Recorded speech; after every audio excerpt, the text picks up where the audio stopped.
here's a quick synopsis of a solar PV system. What we're looking at here is one of two arrays, close to about 10 kW when it's all said and done. So we've got our modules. We have 1, 2, and 3. Those are all in a string. We start with a cell, module, panel being in these 3, and then array or sub-array is basically nomenclature. So after we take the spaghetti, we run them into what we call an array combiner box here, which is our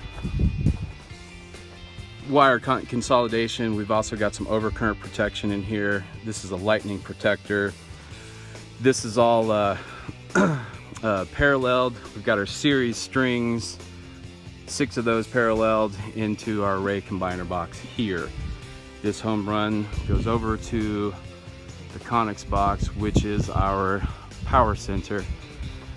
I've checked for rattlesnakes, none today, had a couple last week. So we basically took this shipping container and added a sort of a porch onto the front here. Air conditioning unit for the batteries and an inverter because it's really hot here at times. So walking into the room, our batteries are in this battery enclosure here. We've got dry cell AGM L16 type batteries. We probably have about 1500 amp hours at 48 volt system voltage. From outside at the array and the array combiner boxes, we go to these 2 units here, which are called charge controllers. And you can see right now that they are in the upper limits of a 48 volt nominal system. So actually this one's not producing it much at all because it's controlling the charge at this point. Overall we're at 97%. So we're going to start seeing these things taper down, go into the float, the different stages of charging from the charge controllers.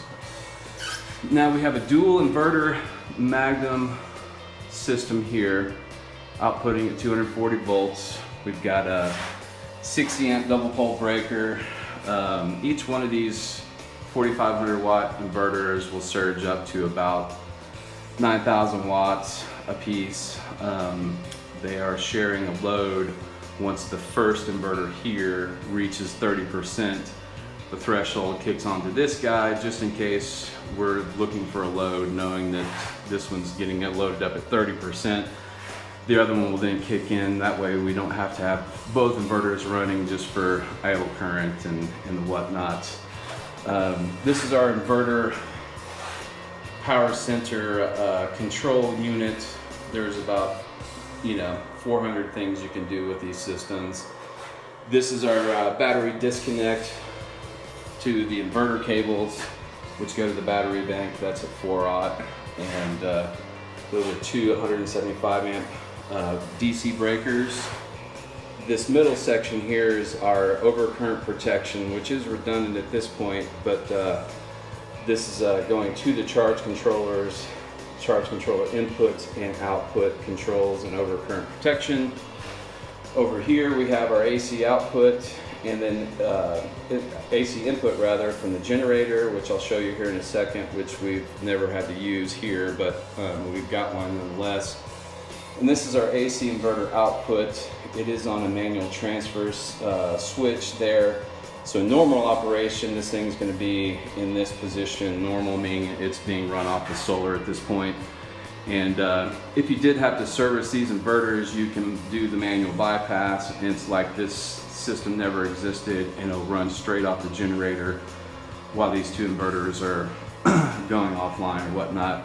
Now, out of the 200 and something inverter Magnums that I've installed, I've only had one issue with one of those, and it was a motherboard, and 3 days later we had a new one. So they're a good company so far. I've been dealing with them for about, I don't know, maybe 10, 12 years at this point. And down below we also have more lightning protection.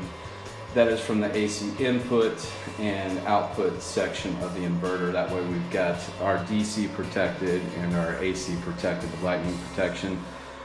Over here, just a quick little sub panel going down to the barn. Again, here's the batteries. I'll show you guys a picture of these. There's 32 6-volt batteries in series parallel connections put together for 48 volts.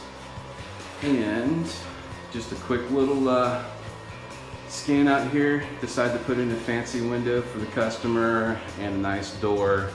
That way they can have a nice clean inverter room. And hope you guys are all having a great day. Hope this helps out with some nomenclature and a quick walkthrough through a PV solar system. Thank you guys.